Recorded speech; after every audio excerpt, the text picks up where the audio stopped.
And somewhere along the lines, I realized I was a little bit different.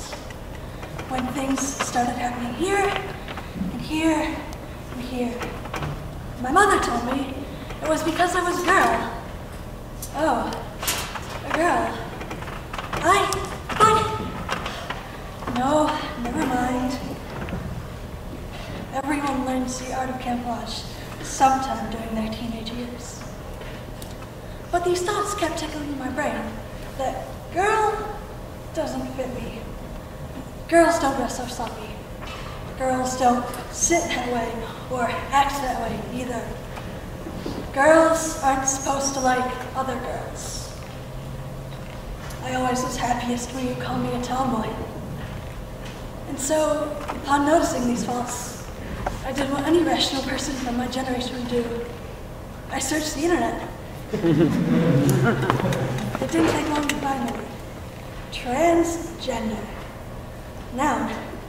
Person attempting or appearing to be a member of the opposite sex.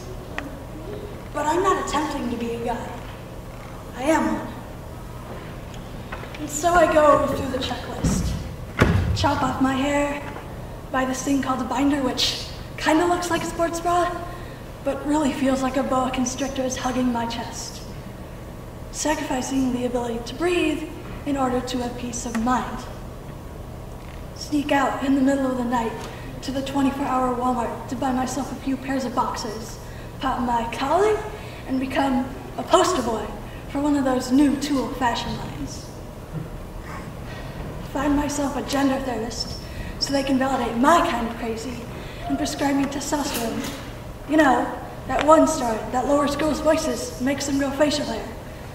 And blame mom or dad or God for putting John Doe's brain inside Mary Sue's body, even though we're both pretty sure that wombs and genes are at fault for my predicament. Spend thousands on surgery usually intended for radiation-riddled mothers just to get a flat chest. And then there's the million-dollar question. Did you get the change? Did you get the change? Did you get the change? I don't think I've changed that much. I mean, I look a little different, I sound different, and yeah, maybe I even act a little bit different, but I just know. Did you get the sex change? When Freud talked about penis envy, I don't think he imagined everyone being so curious about my lack of a typical one. I mean, I could get something done if I really needed it. There are plenty of options. But honestly, I am content with this. So I end up with a hysterectomy, so the cancer doesn't get me. All set then, right? Not quite. I may look like a man, but something still bothers me on the inside. You see, people don't understand the weight these three syllables can have. They don't know what it's like being called a tranny or a dyke, and yet they claim to be so confused when you take your own life, not even realizing that they helped kick the chair away. I don't know whether they'll bury you in a suit or a dress. My family says I'm selfish for transitioning.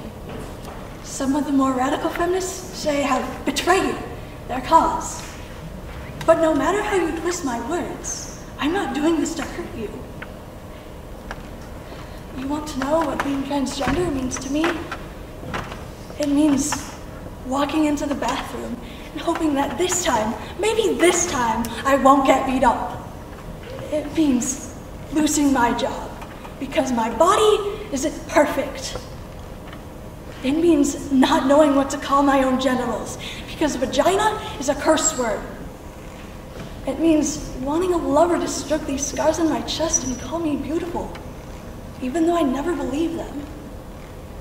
It means wishing that little girls keep worshiping their anorexic pop stars and hoping they don't end up in my situation.